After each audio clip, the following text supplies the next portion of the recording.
Hello, 2026 ഒരു കൊല്ലം എത്ര പെട്ടെന്നാ പോയതല്ലേ. കഴിഞ്ഞ ജനുവരി 1 ഇന്നു മുതൽ ഞങ്ങൾ നന്നായിക്കൊള്ളാം എന്ന കോമഡി ത്രില്ലർ നാടകത്തിന് ശേഷം ഈ ജനുവരി 1 ഈ കൊല്ലം ഞങ്ങൾ നന്നായേ അടങ്ങോളൂ എന്നൊരു പുതിയ നാടകമായിട്ട് ചിലർ വരുന്നുണ്ട്. കഴിഞ്ഞ കൊല്ലത്തിനെ പോലെ ഇക്കൊല്ലവും പൊളിച്ച് നിങ്ങൾ കൈ കൊടുക്കുമെന്ന് എനിക്ക് നല്ല വിശ്വാസമുണ്ട്. ഒരു കൊല്ലം എത്ര പെട്ടെന്നാ പോയതല്ലേ. കഴിഞ്ഞ ജനുവരി 1 ഹാപ്പി ന്യൂ ഇയർ എന്ന് പറഞ്ഞത് മാത്രമേ ഓർമ്മയുള്ളൂ. ഇനി ആദ്യം വിഷ് ചെയ്തവൻ്റെ എരണം കൊണ്ടാണോ എന്ന് അറിഞ്ഞുകൂടാ. ഇനി ഇതിൽ കൂടുതൽ അനുഭവിക്കാൻ ഒന്നും ഇല്ല എന്നുള്ളൊരവസ്ഥയാണ്. നിങ്ങൾക്കോ? അഭിപ്രായം ഒന്ന് കമൻറ്റിൽ രേഖപ്പെടുത്തിക്കൂ. നമസ്കാരം, ഞാൻ വീടിടം വിദ്യയാകുന്നവൾ, നിങ്ങളുടെ സ്വന്തം വിദ്യ. എൻ്റെ ഒരു വിഷമം എന്താണെന്നറിയോ?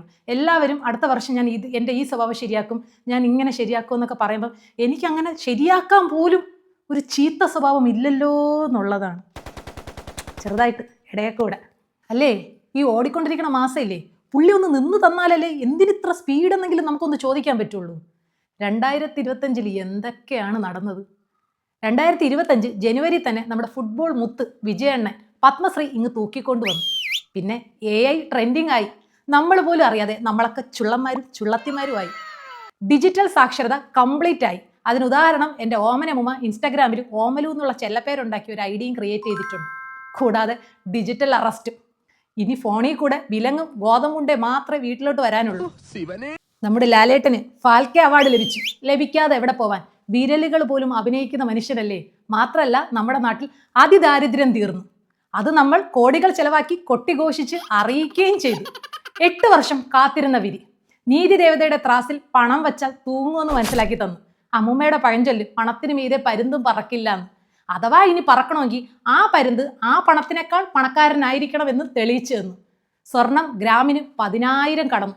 ഇനി ജസ്റ്റ് ഒന്ന് ജൂവലറി കയറണമെങ്കിൽ ബാങ്കിൽ പോയി NOC എടുക്കേണ്ട ഒരു അവസ്ഥയാണ്. വിഴിഞ്ഞത്ത് റിയൽ എസ്റ്റേറ്റ്. 1 സെന്റ് മണ്ണ് വാങ്ങണമെങ്കിൽ കിഡ്നി പോലും വിൽക്കേണ്ട ഒരു അവസ്ഥയാണ്. കൂട്ടത്തിൽ മുട്ടൻ കപ്പലുകൾ. വെളിച്ചെണ്ണ, തക്കാളി, സവാള, അരിയൊക്കെ പിന്നെ VIP ഐറ്റംസായി. പെട്രോൾ ഡീസലിൻ്റെ വിലയുടെ കാര്യമൊന്നും ഞാൻ പറയണ്ടല്ലോ. ക്രൂഡ് ഓയിലിൻ്റെ വില കുറഞ്ഞതുകൊണ്ട് പെട്രോൾ വിലയിൽ വലിയ മാറ്റമൊന്നുമില്ല. കൂടാതെ പാരഡിക്ക് വിവാദമായ വർഷം. അറ്റ് ലാസ്റ്റ് ഇലക്ഷനും ഇലക്ഷൻ റിസൾട്ടിൻ്റെ ബഹളവും. കയ്യിൽ നിറഞ്ഞിരുന്ന പാത്രം കൊണ്ട് കമത്തിക്കളഞ്ഞതുപോലെ ആയില്ലേ. ഇത് ജയിച്ച പാർട്ടിയുടെ നേട്ടം കൊണ്ടാണോ? അല്ല, മറ്റേ പാർട്ടിയുടെ ഭരണ മികവിൻ്റെ ആ ഒരു ജനരോഷം ലാവ പോലെ പൊട്ടി ഉണർന്നതാണ്. ഓങ്ക്രീൻ കുട്ടിച്ചാത്താന്ന് വിളിച്ചിട്ട് ആ മായാവി പെണ്ണ് പോലും വന്ന് നിന്നില്ല. അതാണ് എനിക്ക് മനസ്സിലാവാത്തത്. ഒന്നിനി ശ്രുതി താഴ്ത്തി പാടുക പൂങ്കുയിലേ, എന്നോമലുറക്കമാ ഉണർത്തരുതേ, എന്നോമലുറക്കമായി ഉണർത്തരുതേ എന്ന പാട്ടുപാടി നമ്മളെയൊക്കെ ഉറക്കത്തിൻ്റെ ആഴങ്ങളിലേക്ക് എത്തിച്ച നമ്മുടെ ഭാവഗായകൻ ജയചന്ദ്രൻ സാറ്. വിപ്ലവ സൂര്യൻ VS. ജഡ്ജ്മെൻ്റ് എന്നാൽ മുന്നിൽ നിൽക്കുന്ന കലാകാരന്മാരുടെ കുറ്റങ്ങൾ കണ്ടുപിടിക്കുന്നതിലല്ല, അതിലുള്ള ഒരു നന്മയെങ്കിൽ ആ നന്മ കണ്ടുപിടിച്ച് പറയുന്നതാണെന്ന് എന്നെ നേരിട്ട് തെളിയിച്ചെന്ന എൻ്റെ നവാസിക്കൈ. എല്ലാത്തിനും അതിൻ്റേതായ സമയമുണ്ട് ദാസ എന്നൊരു വലിയ പാഠം നമ്മളെ പഠിപ്പിക്കുകയും നമ്മളൊരു ചിരിക്കാനുള്ള കോമഡി പറയുമ്പോൾ ആദ്യം നമുക്കത് ആസ്വദിക്കാൻ കഴിയണം എന്ന വലിയ സത്യം പഠിപ്പിച്ചു തന്ന നമ്മുടെ ശ്രീനി സാറ് നമ്മളെ വിട്ടുപോയി. എന്തിന്? ശബരിമലയിൽ അയ്യപ്പന് പോലും സമാധാനമില്ലാത്ത വർഷമായിരുന്നു. പക്ഷേ വേണ്ടത് വേണ്ട സമയത്ത് ചെയ്യാൻ തമ്പുരാൻ അറിയാം. പോറ്റിയേ കേറ്റി ഇപ്പം എൻ്റെ പേര് കേസ് വന്നനെ. ജാമ്യത്തിലെടുക്കണമെങ്കിൽ കരുന്തീർത്ത റെസീറ്റ് പോലും ഇല്ല. അല്ലെങ്കിലും ഒന്ന് ചീഞ്ഞാൽ മറ്റൊന്നിന് വളമാവുള്ളൂ. എന്തായാലും നടന്നതൊക്കെ നടന്നു. ഇനി നമ്മൾ പുതിയൊരു അംഗത്തിന് തുടക്കം കുറിക്കാൻ പോവുകയാണ്. പുതിയ വർഷം എത്തിയെന്ന് നമ്മൾ ആദ്യം അറിയിക്കുന്നത് ആരാന്നറിയോ? നമ്മുടെ കലണ്ടർ. നമ്മുടെ തിരുവനന്തപുരംകാരുടെ പ്രത്യേകത അറിയോ? ഒരു കലണ്ടർ ഇങ്ങോട്ട് കൈ കിട്ടിയാൽ നേരെ ആണിയിൽ കൊണ്ടുവന്ന് തൂക്കിയിട്ട് ആദ്യം പോയി ആറ്റുകാൽ പൊങ്കാല തപ്പിപ്പിടിക്കും. എന്നിട്ട് അതിനൊരു 5-6 വട്ടം അങ്ങിട്ട് വയ്ക്കും. എങ്കിലേ നമുക്കൊരു മനസ്സമാധാനമുള്ളൂ. അതാണ് ഞങ്ങളുടെ ഒരു വർഷത്തെ ആദ്യത്തെ പ്ലാനിങ് എന്ന് പറയുന്നത്. ഇനി ഡിസംബർ 31 കാര്യമായിട്ട് ന്യൂ ഇയർ ആഘോഷിക്കുന്നവരെ നിങ്ങൾ കണ്ടിട്ടുണ്ടോ? ഈ ന്യൂ ഇയർ വരുന്നതിൻ്റെ ഒരു വെപ്രാളത്തിൽ ഡിസംബർ 31 ആ പഞ്ചായത്ത് പൊട്ടുമാറ്, ചെവി പൊട്ടുമാറ് പടക്കമൊക്കെ പൊട്ടിച്ചിട്ട് ഹാപ്പി ന്യൂ ഇയർ എന്നറിയിക്കുന്ന ഒരാളുണ്ട്, എൻ്റെ ചന്ദ്രമാമൻ. പിറ്റേന്ന് രാവിലെ സ്വന്തം പട്ടിയെ കാണുവാനില്ല എന്നും പറഞ്ഞിട്ട് പത്രത്തിൽ പരസ്യം കൊടുക്കുമ്പോൾ, ടുട്ടുമോനെ കാണുവാനില്ല, മകനെ തിരിച്ചു വാ, ഇനി ഞാൻ ദീപാവലിക്ക് പോലും പടക്കം പൊട്ടിക്കൂല എന്ന്. പത്രത്തിലെ പരസ്യം വായിച്ചിട്ട് ടുട്ടുമോ ഇപ്പം തിരിച്ചു വരും. എന്തായാലും ഇത്ര കാര്യമായിട്ടൊക്കെ ആഘോഷില്ലേ മാമ, ഇത് ഏതാ വർഷമെന്ന് ചോദിച്ചാൽ അങ്ങേര് പറയും 2022. 4 വർഷം ഇങ്ങേരെന്ത് ഉറങ്ങിക്കിടന്നു? അതെങ്ങനെ ന്യൂ ഇയറും അല്ലാത്തതും ഒക്കെ ആഘോഷിച്ചിട്ട് ബോധവും പൊക്കണമൊക്കെ വേണ്ടേ? അല്ലെങ്കിൽ ഈ മാമനെ പറഞ്ഞിട്ടൊന്നും കാര്യമില്ല. ഈ വർഷമൊക്കെ എത്ര സ്പീഡിലാണ് പോണല്ലേ. ഒന്നും വേണ്ട, നമ്മളൊരു പുതിയ ഫോൺ, ഇപ്പോൾ ഇറങ്ങിയ ലേറ്റസ്റ്റ് ഫോൺ വാങ്ങി സിം ഒന്ന് മാറ്റിയിട്ട് 2 ആപ്പും ഇൻസ്റ്റാൾ ചെയ്ത് ഷോപ്പിൻ്റെ പുറത്തോട്ട് ഇറങ്ങുമ്പോൾ ഇപ്പോൾ വാങ്ങിയ ഫോണിൻ്റെ പുതിയ 2 മോഡൽ ഇറങ്ങിയിരിക്കണം. എന്തൊരു ഫാസ്റ്റിലാണ് പോണത്. പോണതൊന്നും കുഴപ്പമൊന്നുമില്ല. പക്ഷെ ചേച്ചി വിളിയൊക്കെ മാറി ആൻറ്റിയായി. ഇനി ആൻറ്റി വിളി മാറി എന്ന് അമ്മയാവാൻ പോകണമെന്നുള്ളതേ ഉള്ളൂ എൻ്റെ ഭഗവാൻ. അതുപോലെ 2026 ഡിജിറ്റൽ ഇയർ ആവാൻ പോവുകയാണ്. നിങ്ങൾ ബൈക്ക് എടുത്തു പോയി റോഡിൽ ഒരു കുയിൽ വീണ അപ്പം നിങ്ങളുടെ മൊബൈലിൽ ഒരു മെസ്സേജ് വരും, കൺഗ്രാജുലേഷൻ, താങ്കൾ ഇപ്പോൾ വീണിരിക്കുന്നത് 101ാമത്തെ കുയിലാണ്. അപ്പോഴും രാഷ്ട്രീയക്കാർ പറയും ഇത് കുയിലല്ല, വികസനമാണ്, മഴവെള്ളം സംരക്ഷിക്കാൻ വേണ്ടി നമ്മൾ റോഡിലുണ്ടാക്കിയ പുതിയ സംവിധാനമാണെന്ന് പറയും. എങ്ങനെയുണ്ട്? എത്ര വർഷം കഴിഞ്ഞാലും മാറ്റമില്ലാത്ത കുറച്ച് പേരുണ്ട്. ഏതാണ്ട് നമ്മളെ KSRTC ബസ് പോലെ.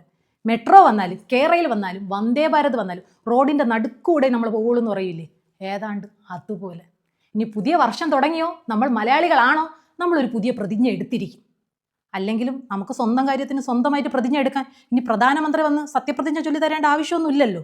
അതുകൊണ്ട് നമ്മളൊന്നും എടുക്കും. ഈ നടക്കാത്ത കാര്യങ്ങൾ കഠിന പ്രതിജ്ഞ എടുത്ത് നടക്കാത്ത കാര്യമായിട്ട് എന്നെ തിരിച്ചു വയ്ക്കാനുള്ള നമ്മളുടെ കഴിവില്ലേ, അതാണ് ഇവിടെ വെളിപ്പെടുന്നത്. അതിലൊന്നാമത്തത്, നാളെ മുതൽ ആരോഗ്യം നോക്കും. ഷുഗർ കട്ട്, ഓയിലി ഫുഡ് പിന്നെ തൊടേയില്ല. എന്നും നമ്മൾ ജിമ്മിൽ പോകും. എന്നിട്ട് ന്യൂ ഇയറിൻ്റെ അന്ന് അമ്മ ആ ബിരിയാണിയുടെ ദമ്മൊന്ന് പൊട്ടിക്കണം, മണം അങ്ങോട്ട് വരണം. എൻ്റെ പൊന്ന് സാറേ, അറിയാതെ എടുത്ത പ്രതിജ്ഞയൊന്നും പിന്നെ നമ്മൾ കാണൂല. അത് കഴിഞ്ഞ ഉടനെ നാളെ മുതൽ എന്നും രാവിലെ അരമണിക്കൂറെങ്കിലും നമ്മൾ മിനിമം നടന്നിരിക്കുന്നു. അത് പിന്നെ നടക്കും. കഴിഞ്ഞ വർഷം ഇതേ സമയത്ത് പ്രതിജ്ഞ ചെയ്തിട്ട് വാങ്ങിച്ചു വെച്ച ഷൂസും ട്രാക്ക് സൂട്ടൊക്കെ അലമാരയിൽ പൊടിയടിച്ചിരിക്കുന്നുണ്ടല്ലോ, അതങ്ങ് തട്ടിപ്പിടിച്ചങ്ങ് എടുത്താൽ മതി. അതിനേക്കാളും വലിയ കോമഡി പ്രതിജ്ഞയുണ്ട്. ഒരു ഫുൾ കുപ്പി റമ്മിൻ്റെ ഫ്രണ്ടിൽ തലയിൽ അടിച്ചിട്ട് പറയും, നാളെ മുതൽ ഞാൻ വെള്ളമടി നിർത്തുമെന്ന്. എന്നിട്ട് ആരോമൽ ജേകവർ അവിടെ ഇരിക്കുന്ന അച്ചാറ് തൊട്ട് നെറ്റിയിൽ ഒരു പൊട്ടു ഇട്ടിട്ട് അസത്യം അസത്യം അസത്യം. പിറ്റേന്ന് ഒരു ഉച്ചമുക്കാലാവുമ്പം ഒരു ഹെൽമെറ്റൊക്കെ വെച്ച് ഒരു ബാഗൊക്കെ തൂക്കി ആ ബിവറേജസിൻ്റെ ഫ്രണ്ടിൽ അച്ചടക്കത്തോടെ ക്യൂ നിൽക്കണതൊന്ന് കാണണം. കണ്ണ് തട്ടിപ്പൂ.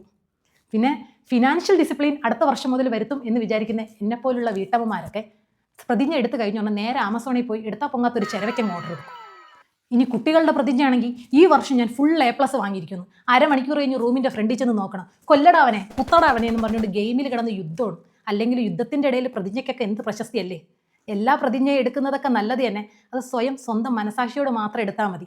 നാടിൻ്റെ നന്മ മാത്രമാണ് ലക്ഷ്യം എന്നും പറഞ്ഞ് വോട്ട് ചോദിക്കുന്ന രാഷ്ട്രീയക്കാരനാവട്ടെ, ഇനി മുതൽ മായം ചേർത്ത ഒരു ഭക്ഷണ സ്ഥാനവും വിൽക്കില്ല എന്ന് തീരുമാനിക്കുന്ന കച്ചവടക്കാരാവട്ടെ, മുന്നിൽ വന്നിരിക്കുന്ന രോഗിക്കല്ല രോഗത്തിനെതിരെയാണ് പ്രവർത്തിക്കേണ്ടത് എന്ന് മനസ്സിലാക്കുന്ന മെഡിക്കൽ ഫീൽഡുകാരാവട്ടെ, ഭഗവാനല്ല സ്വർണ്ണപ്പാളിയുടെയും സ്വർണ്ണക്കുടത്തിൻ്റെയും സ്വർണ്ണ തളികയുടെയൊക്കെ ആവശ്യം, അതിന് അർഹതപ്പെട്ടവരും പട്ടിണിയായവരും പുറത്ത് കൂടുതലുണ്ട് എന്ന് ഭഗവാൻ തന്നെ നേരിട്ട് കാണിച്ചു തരും എന്ന് ഉറപ്പുള്ള ഭക്തരാവട്ടെ, 4 ചുമരിൻ്റെ ഇടയിൽ നിന്ന് മറ്റുള്ളവർ ചെയ്യുന്ന കാര്യങ്ങൾ മുഖം മറച്ചുകൊണ്ട് തെറി അഭിഷേകം കമൻ്റ് ഇടുന്ന എൻ്റെ പൊന്നു ചേട്ടന്മാരാവട്ടെ, നിങ്ങൾ ആദ്യം ഒന്ന് കണ്ണാടി നോക്കുക.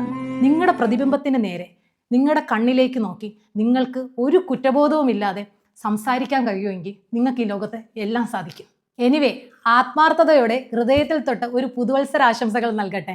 നന്മയോടെ അഭിമാനത്തോടെ ചേർത്ത് നിർത്തലിൻ്റെ നേട്ടങ്ങളുടെ ഒരു പുതുവർഷമായിരിക്കട്ടെ 2026 നമുക്കെല്ലാവർക്കും. വൈറൽ വിദ്യയുടെ എല്ലാ പ്രേക്ഷകർക്കും happy new year. Thank you.